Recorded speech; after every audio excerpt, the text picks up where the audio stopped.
आजचा आपला घटक आहे रुपये पैसे रूपांतरण व त्यावर आधारित उदाहरणे. पहा, ही जी खाली माहिती दिलेली आहे यापूर्वी पण आपण याच्यावर एक व्हिडिओ पाहिला होता, व्यवसाय 1. आज आपल्याला व्यवसाय 2 पाहायचा आहे, पण आपण ही माहिती पुन्हा एकदा पाहूयात. 1 रुपया म्हणजे 100 पैसे, अर्धा रुपया म्हणजे 50 पैसे, पाव रुपया म्हणजे 25 पैसे, 2 रुपये 200 पैसे, पावणे रुपये म्हणजे 75 पैसे, सव्वा रुपया 125 पैसे, 1.5 रुपये म्हणजे 150 पैसे आणि पावणे 2 रुपये म्हणजे 175 पैसे. याप्रमाणे रुपये किती जरी वाढले तरी आपण त्याचं रूपांतर पैशामध्ये किंवा पैशांचं रूपांतर आपण रुपयामध्ये असं करू शकतो. आता व्यवसाय 1 सोडून झालेला आहे, तर आपण व्यवसाय 2 पाहूयात. व्यवसाय 2 पाहूयात. पान नंबर 98 आहे. पहिलं गणित. 40 रुपयांत 25 पैशांची 48 नाणी व उरलेली 50 पैशांची नाणी असल्यास 50 पैशांची नाणी किती आहेत हे आपल्याला शोधायचे. पहा, 40 रुपयांमध्ये काही नाणी 25 पैशांची आहेत आणि काही नाणी ही 50 पैशांची आहेत. तर 25 पैशांची 48 नाणी आहेत आणि उरलेली सर्व नाणी ही 50 पैशांची आहेत. तर 50 पैशांची नाणी किती आहेत हे आपल्याला काढायचं आहे. पहा, आपल्याकडे 40 रुपये आहेत. आता 25 पैशांची नाणी आपण सर्वात प्रथम मोजूयात. 48 नाणी आहेत ती. 25 पैशांची जर 4 नाणी घेतली तर त्याचा 1 रुपया होतो. पहा, 4 नाणी घेतली तर 100 पैसे होतात आणि 100 पैसे म्हणजेच 1 रुपया.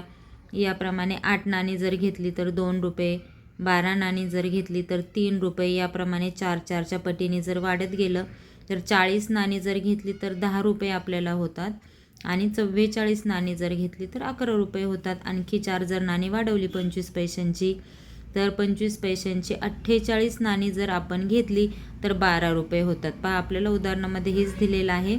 25 पैशांची 48 नाणी आहेत म्हणजेच आपल्याकडं त्याचे 12 रुपये जमा आहेत. आता पहा, 40 रुपयांमधून ही जी 25 पैशांची 48 नाणी आहेत त्याचे 12 रुपये आहेत. पहा तर आता उरलेली जी नाणी आहेत, मग किती रुपये आपल्याकडे उरले?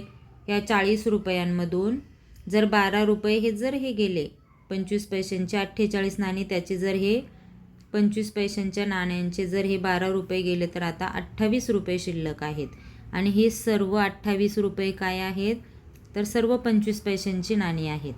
50 पैशांची हे 28 रुपये जे आहेत उरलेले याच्यामध्ये सर्व नाणी ही 50 पैशांचीच आहेत. आता पहा, जर 50 पैशांचं नाणं असेल आणि 28 रुपये जर आपल्याकडं आता शिल्लक असतील तर ही 50 पैशांची नाणी किती होतील? पहा, जर आपल्याला 1 रुपया जर करायचा असेल म्हणजे 100 पैसे तर 50 पैशांची 2 नाणी लागतील. 2 रुपयांसाठी 50 पैशांची 4 नाणी लागतील. 3 रुपयासाठी 6 नाणी लागतील. पहा, म्हणजे इथं जर आपण निरीक्षण केलं तर जेवढे रुपये त्याच्या डबल नाणी 50 पैशांची लागतात. 2 रुपयांसाठी 4 नाणी, 3 रुपयांसाठी 6 नाणी. तर आपल्याकडे 28 रुपये आहेत, तर 50 पैशांची किती नाणी लागतील? 28च्या डबल. 28 रुपये होण्यासाठी आपल्याकडं 50 पैशांची 56 नाणी असणं गरजेचं आहे, किंवा उरलेले जे सगळे 50 पैशांची नाणी आहेत ती 56 नाणी असणार आहेत, म्हणजेच 28 रुपये. तर हे 25 पैशांची 48 नाणी असे 12 रुपये आणि 50 पैशांची 56 नाणी असे 28 रुपये, असे एकूण 40 रुपये आपले होतात. आपला प्रश्न आहे 50 पैशांची किती नाणी? तर 50 पैशांची 56 नाणी असतील. पहा, पर्यायामध्ये बघितलं तर दुसरा पर्याय आहे 56 नाणी. 50 पैशांची किती नाणी आहेत? तर 50 पैशांची 56 नाणी आहेत. पहा, प्रश्न दुसरा. चंद्रकांतने 150 रुपयांची, सूर्यकांतने 210 रुपयांची व रामने 290 रुपयांची फटाक्यांची विक्री केली, तर तिघांनी मिळून किती रुपयांचे फटाके विकले? पहा, तिघांनी मिळून किती रुपयांचे फटाके विकले आहेत? तर 150 अधिक 210 अधिक 290 असे तिघांचे मिळून त्यांनी यांची जर बेरीज केली तर 650 रुपयांचे तिघांनी मिळून फटाके विकलेले आहेत. पर्याय चौथा, 650 रुपयांचे फटाके तिघांनी मिळून विकलेले आहेत. तिसरं गणित. 20 रुपयांच्या 2 नोटा, 10 रुपयांच्या 6 नोटा व 50 रुपयांची 1 नोट मिळून किती रुपये होतील? पहा, एवढ्या नोटांची एकूण रक्कम किती होते हे आपल्याला काढायचं आहे. पहा, 20 रुपयांच्या 2 नोटा म्हणजे त्याचे 40 रुपये होतील. 10 रुपयांच्या 6 नोटा म्हणजे 60 रुपये आणि 50 रुपयांची एकच नोट म्हणजे 50 रुपये. आणि हे सगळे रुपये जर आपण एकत्र केले ह्या सगळ्या नोटा तर आपल्याकडे 40, 60 रुपये, 50 रुपये असे सगळे एकत्र मिळून 150 रुपये आपल्याकडं होतील. पहा, पर्याय दुसरा 150 रुपये एवढ्या सर्व नोटांचे मिळून होतील. प्रश्न चौथा. अनिकेत जवळील 230 रुपयांमध्ये 50 रुपयांच्या 3 नोटा, 5 रुपयांची 6 नाणी आहेत, तर बाकीच्या 10 रुपयांच्या नोटा आहेत. तर 10 रुपयांच्या नोटांची संख्या किती, म्हणजे किती आहेत 10 रुपयांच्या नोटा? तर पाहूयात. पहा, अनिकेतजवळ 50 रुपयांची 3 नोटा आहेत, म्हणजे 50 रुपयांच्या 3 नोटा म्हणजेच 150 रुपये होतात. 5 रुपयांची 6 नाणी आहेत, म्हणजे 5 30 रुपये होतात. असे 50 रुपयांच्या नोटा आणि 5 रुपयांची नाणी मिळून अनिकेतजवळ 180 रुपये आहेत. पहा, आता याचे 180 रुपये आहेत, परंतु अनिकेतजवळ एकूण रुपये 230 आहेत. पहा, 230मधून जर हे 180 रुपये जर आपण वजा केले तर आता 50 रुपये आणखी उरलेले आहेत. तर या 50 रुपयांसाठी सर्व 10 रुपयांच्या नोटा आहेत. या 50 रुपयांसाठी म्हणजे उरलेल्या पैशांसाठी सर्व 10 रुपयांच्या नोटा आहेत. तर 10 रुपयांच्या इथे किती नोटा येतील? 5 नोटा. 50 रुपयांसाठी 10 रुपयांच्या 5 नोटा असतील. पहा, पर्याय चौथा 5 नोटा. 5वा प्रश्न. राजूने 50 पैशांचे खोडरबर विकत घेतले व दुकानदाराला 1 रुपयाचे नाणे दिले. दुकानदाराने त्याला 20 पैशांचे 1 व उरलेली 10 पैशांची नाणी दिली. तर 10 पैशांची किती नाणी दिली? पहा, राजूने 1 रुपयाचं नाणं दिलेलं आहे. 1 रुपया म्हणजे 100 पैसे. 1 रुपया म्हणजे 100 पैसे त्याने दुकानदाराला दिले आहेत आणि त्यातून 50 पैशांचं खोडरबर विकत घेतलं. म्हणजे आता दुकानदाराकडून राजूला किती पैसे मागे घ्यायचे आहेत? तर 50 पैसे. 50 पैशांचं खोडरबर घेतलं आणि 50 पैसे त्याला आता मागे घ्यायचे आहेत. तर दुकानदाराने त्याला 20 पैशांचं 1 नाणं दिलं. किती? 50 पैशांपैकी 20 पैशांचं 1 नाणं दिलं आणि उरलेली 10 पैशांची नाणी दिली.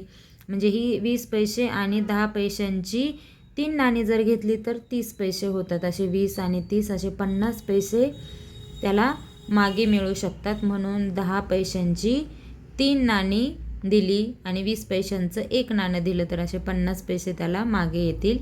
म्हणून 10 पैशांची किती नाणी? 10 पैशांची 3 नाणी दिली असतील. 6वा प्रश्न. 8 रुपये 5 पैसे बरोबर किती पैसे? पहा, आता पैसे विचारले किती पैसे, तर या रुपयांचे सुद्धा पैसे करावे लागतील, कारण रुपये आणि पैसे अशी बेरीज आपण करू शकत नाही. म्हणून या रुपयांचे सुद्धा पैसे केले तर पैशांची बेरीज आणि रुपयांची बेरीज आपण करू शकतो आणि किती पैसे होतील हे आपण काढू शकतो. म्हणून या रुपयांचे काय करावे लागतील? पैसे, कारण आपल्याला पैसे विचारलेले आहेत. पहा, 8 रुपयांचे 800 पैसे आणि आणखी वरती इथे 5 पैसे असे 8 रुपयांचे 800 आणि इथले 5 पैसे असे 805 पैसे होतील. पहा, पर्याय चौथा 805 पैसे. प्रश्न 7वा. 10 रुपयांमध्ये केवळ 20 पैशांची एकूण किती नाणी येतील? पहा, केवळ म्हणजे फक्त 20 पैशांची. केवळ म्हणजे फक्त 10 रुपयांमध्ये फक्त 20 पैशांची, म्हणजे दुसरे कोणतेही नाणी घ्यायची नाहीत, फक्त 20 पैशांचीच नाणी घ्यायची. तर एकूण असे किती नाणे येतील 10 रुपयांमध्ये 20 पैशांची? इथे पाहू शकतो आपण. पहा, 20 पैशांची जर 5 नाणी घेतली तर 100 पैसे म्हणजेच 1 रुपया होतो. जर 10 नाणी घेतली तर 2 रुपये होतील. जर 15 नाणी घेतली तर 3 रुपये होतील. आणखी 5 नाणी वाढवली म्हणजे 20 नाणी घेतली तर 4 रुपये होतील. आणखी 5 नाणी वाढवली म्हणजे 25 नाणी जर घेतली तर 5 रुपये होतील. जर 25 नाण्यांचे 5 रुपये होतात तर 50 नाण्यांचे 10 रुपये होतील. म्हणजे 10 रुपयांसाठी 20 पैशांची किती नाणी घ्यावी लागतील? 50 नाणी घ्यावी लागतील. 50 नाणी जर घेतली आपण 20 पैशांची तर त्याचे 10 रुपये होतील. तर पहा 10 रुपयांमध्ये केवळ 20 पैशांची एकूण 50 नाणी येतील.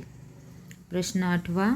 5.25 रुपयांत 25 पैसे, 50 पैसे व 1 रुपयांची समान संख्येत प्रत्येकी किती नाणी येतील? पहा समान संख्येत नाणी घ्यायची म्हणजे 25 पैशांची जेवढी नाणी घेतली तेवढीच 50 पैशांची घ्यायची, तेवढीच 1 रुपयांची नाणी घ्यायची आणि त्याचे पैसे 5.25 रुपये झाले पाहिजेत. तर किती नाणी? प्रत्येकी 5 नाणी घ्यावी लागतील की प्रत्येकी 3 नाणी किंवा प्रत्येकी 9 नाणी की प्रत्येकी 15 नाणी? पहा हा तर ऑप्शन येऊ शकत नाही. ते 15 नाणी जर घेतली तर त्याचे खूप जास्त रुपये होतील. आपल्याला फक्त 5.25 रुपये हवे आहेत. पहा जर 1 रुपयांची जर 15 नाणी घेतली तर इथेच 15 रुपये आणि हे आणखी जास्तीचे पैसे होतील म्हणजे 15 रुपयांपेक्षा जास्त रुपये होतील. आपल्याला फक्त 5.25 रुपये हवे आहेत. जरी 9 नाणी घेतली तर इथेच 1 रुपयांची 9 नाणी म्हणजे 5 रुपयांपेक्षा जास्त रुपये होतात. म्हणून आता पर्याय पहिला किंवा दुसरा यांच्यापैकीच असू शकतो. तर आपण प्रत्येकी 5-5 नाणी आणि प्रत्येकी 3-3 नाणी घेऊन पाहूयात. पहा सर्वप्रथम आपण 5.25 रुपये म्हणजे किती पैसे होतात ते लिहून घेऊयात. तर 5.25 रुपये म्हणजेच 525 पैसे एवढे होतात. आता आपण प्रत्येकी 3-3 नाणी घेऊन पाहूयात. पहा 25 पैशांची जर 3 नाणी घेतली तर 75 पैसे होतात. 50 पैशांची जर 3 नाणी घेतली तर 150 पैसे होतात आणि 1 रुपयांची जर 3 नाणी घेतली तर त्याचे 300 पैसे होतात. आणि हे सर्व जर पैसे आपण एकत्र केले तर 525 पैसे. आता 525 पैसे म्हणजेच किती? 5.25 रुपये होतात. म्हणजे आपल्याला प्रत्येकी 25 पैसे, 50 पैसे आणि 1 रुपयांची 3-3 नाणी जर घेतली तर आपल्याला 5.25 रुपये मिळतात. पर्याय दुसरा. आपल्याला प्रत्येकी 25 पैसे, 50 पैसे व 1 रुपयांची 3-3 नाणी घ्यावी लागतील तर आपल्याला 5.25 रुपये होतील. पहा 9वा प्रश्न.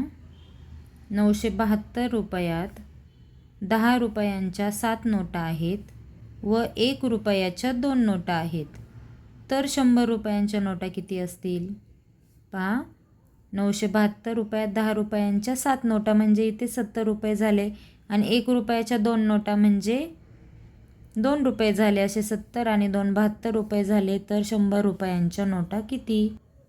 पहा 10 रुपयाच्या 7 नोटा 70 रुपये, 1 रुपयाच्या 2 नोटा 2 रुपये, अशा प्रकारे 10 रुपये आणि 1 रुपयाच्या नोटा मिळून 72 रुपये झाले. आता पहा आणखी 972मधून जर 72 रुपये हे झाले तर आता 900 रुपये शिल्लक आहेत. तर त्या 900 रुपयांसाठी 100 रुपयांच्या किती नोटा होतील? तर 100 रुपयांच्या 900 रुपयांसाठी 9 नोटा होतील. पर्याय चौथा 9 नोटा. 100 रुपयांच्या 9 नोटा लागतील. प्रश्न 10वा. 4 रुपये 50 पैसे अधिक 9 रुपये 25 पैसे बरोबर किती रुपये? पहा रुपये आणि पैसे यांची जेव्हा बेरीज असते तेव्हा रुपये रुपयांची बेरीज आणि पैसे पैशांची बेरीज आपल्याला इथे करावी लागणार आहे. याप्रमाणे मांडणी करून घ्यायची. पहा 50 पैसे आणि 25 पैसे असे 75 पैसे आणि 9 रुपये आणि 4 रुपये मिळून 13 रुपये होतात. आता पहा पर्यायामध्ये आपल्याला 13 रुपये 75 पैसे असं तर उत्तर दिलेलं नाही आहे. 13 रुपये 75 पैसे असं उत्तर आपल्याला पर्यायामध्ये कुठेही दिलेलं नाही. तर आपण हेच कसं लिहू शकतो? जेव्हा आपण 13 आणि 75च्या मध्ये जेव्हा आपण हा टिंब देतो तेव्हा याच्या डावीकडचे रुपये असतात आणि टिंबाच्या उजवीकडचे हे पैसे असतात. म्हणजे 13 हे रुपये आहेत आणि 75 हे पैसे आहेत. म्हणजेच 13 रुपये 75 पैसे हे आपलं उत्तर आहे. पहा पर्याय दुसरा 13 रुपये 75 पैसे. प्रश्न 11. 8.5 रुपये म्हणजे किती? पहा 8.5 रुपये म्हणजे किती? अपर्याय पाहूयात. 825 पैसे नाही. 825 पैसे म्हणजे 8.25 रुपये. पर्याय ब पाहूयात. 8 रुपये 50 पैसे बरोबर 8 आणि 50 पैसे म्हणजे 8.5 रुपये. हा पर्याय आपला बरोबर आहे. 8.5 रुपये म्हणजे किती? आता इथे पहा, हे 8,050 पैसे म्हणजे हे 8.5 रुपये होत नाहीत. हा पर्याय चुकीचा आहे. आणि ड पर्याय पाहूयात.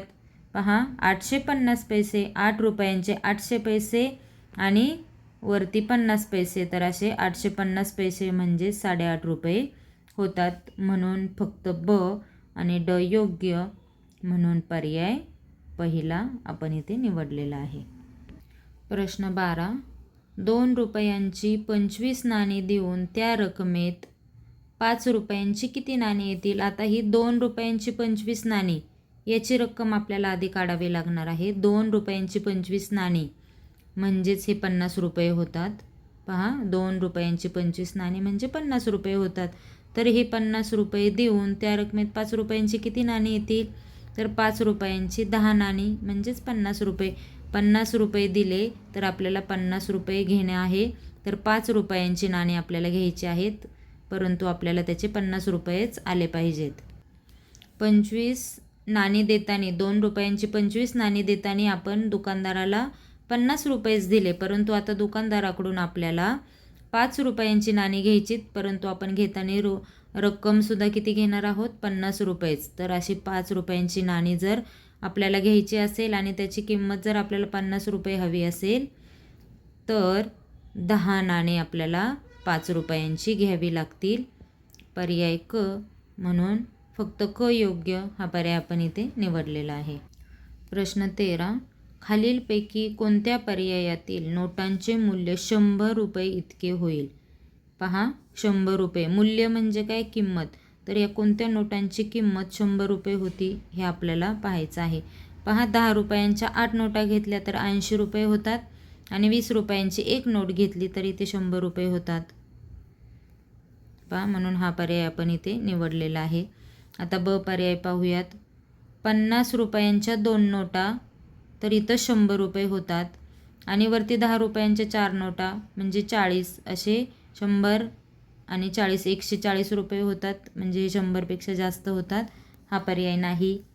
क पर्याय पाहूयात. 20 रुपयांच्या 3 नोटा म्हणजे 60 रुपये आणि 5 रुपयांच्या 10 नोटा म्हणजे 50 रुपये, असे 60 आणि 50 110 रुपये होतात, म्हणजे हे 100पेक्षा जास्त रुपये होतात. म्हणून हा पर्यायसुद्धा नाही. आता ड पर्याय पाहूयात. 5 रुपयांच्या 12 नोटा पहा इथे 60 रुपये होतात, 12 पंचे 60. 10 रुपयांच्या 2 नोटा इथे 20 झाले, 60 आणि 20 80 आणि 20 रुपयांची 1 नोट 80 आणि 20 100, इथे 100 रुपये होतात. म्हणून फक्त अ आणि ड या दोनच पर्यायांमध्ये नोटांचं मूल्य 100 रुपये होतं. म्हणून पर्याय चौथा फक्त अ आणि ड योग्य हा आपण इथे निवडलेला आहे. प्रश्न 14. खालीलपैकी योग्य जोडी कोणती? पहा, इथे जोड्या कशाच्या दिल्या आहेत? एकूण रुपये आणि समोर नोटा दिल्या आहेत, त्या नोटांचं मूल्य बरोबर एवढं एकूण रुपयाने एवढं होतं आहे का ते पाहायचं आहे. पहा, अ पर्याय 200 रुपये आहेत आणि इथे पुढं नोटांचं मूल्य दिलेलं आहे. 20 रुपयांच्या जर 20 नोटा घेतल्या तर त्याचे 400 रुपये होतात, परंतु इथं 200च रुपये दिलं आहे, म्हणजे ही जोडी योग्य नाही. आता ब पर्याय पहा, इथे 100 रुपये दिले आहेत. पाहूयात आपण याचं मूल्य किती होतं. 5 रुपयांच्या जर 20 नोटा घेतल्या, पहा 5 रुपयांच्या जर 20 नोटा घेतल्या तर त्याचं मूल्य 100 होतं. इथेही 100 दिलेलं आहे, म्हणजे ही जोडी योग्य आहे. पर्याय क पाहूयात. 500 रुपये पहा, इथे मूल्य 500 रुपये झालं पाहिजे. 50 रुपयांच्या जर 5 नोटा घेतल्या, पहा 50 रुपयांच्या जर 5 नोटा घेतल्या तर 250 रुपये होतात, परंतु इथे 500 रुपये मूल्य सांगितलेलं आहे, म्हणजे ही चुकीची जोडी आहे. चौथा पर्याय 150 रुपये. पहा, 10 रुपयांच्या जर 15 नोटा घेतल्या तर त्याचं मूल्य 150 रुपये होतं, इथंही 150 रुपये दिलेले आहे, म्हणून हा पर्यायसुद्धा योग्य जोडीचा आहे. अशा प्रकारे फक्त ब आणि ड योग्य, म्हणून आपण पर्याय तिसरा इथे निवडलेला आहे.